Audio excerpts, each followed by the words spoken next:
So a lot of people have been asking me why I seem to be okay with episode 3 of Game of Thrones, but not episode 4. And no matter how much I try and explain the difference between enjoying the spectacle of episode 3 and being insanely annoyed by the blatant plot holes and just conveniences and lazy writing in episode 4, people don't seem to be getting it. So what I'm gonna do is just make a video showing you everything in episode 4 that drove me absolutely bonkers. I'm insane now. I kill people. Now, getting this out of the way, the reason I was able to enjoy episode 3 was, as I've said before, the level of just production of the actual battle just overshadowed the plot armor that had previously not existed in Game of Thrones for me. So I was able to be like, you know what?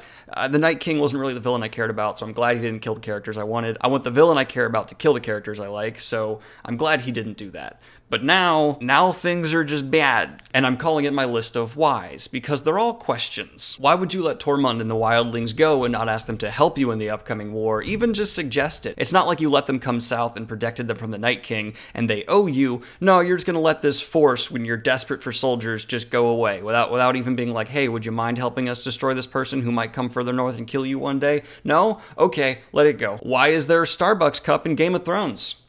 That's not bad writing, but seriously, you missed that with 2 years? Why would Sansa start spreading this secret that could be detrimental to the war that's about to happen now and not wait until at least Cersei is out of power? Sansa's a smart character and has been shown to have a lot of forethought, but not now anymore. She's going to cause derision in her own ranks during the middle of a war. Great! Seriously, why is there a Starbucks in Westeros? Why is King's Landing physically in a different geographical location than we've seen it being in before? It's been surrounded by hills and trees, and suddenly it looks like a desert. Why? Why is it suddenly a desert? Show me where geographically this location could be next to this location we've been shown before. It's literally undoable.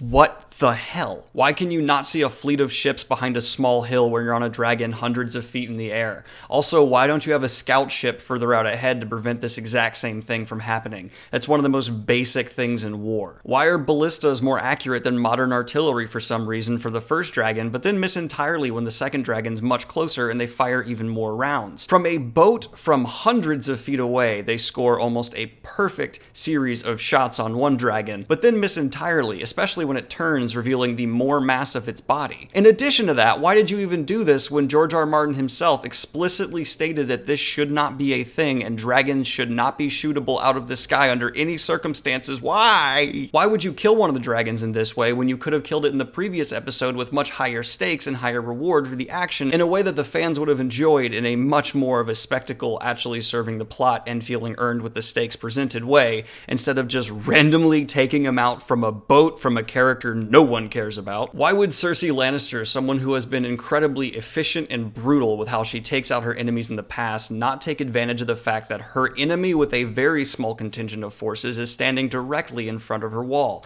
She has no sense of honor and does not care about the rules of war. She has hundreds of archers looking down at about 50 men and the queen who, if she took out, this would be over. In addition to that, her dragon is now on the ground, maybe a couple hundred feet away, well within the reach of the ballistas we've been shown recently, not flying, and with the accuracy displayed by these ballistas, easily take outable in that moment. Why wouldn't she end the war right there, saving her babies, her rule, and the city from a battle coming that she might lose? Is it because Cersei is a character that's honorable and would totally obey this? No, she's not at all. That's not what we've been shown with her. Cersei in character would have taken the archers, massacred those men, made the ballistas all fire at once at the dragon, and ended this once and for all. In previous seasons of Game of Thrones, villains were lethal, and that's why we the fans enjoyed it so much. This completely nerfs Cersei for the upcoming episodes and makes her feel like a typical fantasy nerfed villain. Seriously, the dragon is on the ground right there. Right there, and you just shot one out of the sky. And for the whole episode, why wasn't Bran acting as a scout for everyone, predicting all the enemy movements, which we know he could do at this point, and instead just sitting there talking about an ancient wheelchair? What was he doing during the Battle of Winterfell? Are you not going to give us those answers? Really? Why was there a Starbucks in Westeros? And most importantly, and biggest point of all, why didn't Jon pet his dog before saying goodbye forever?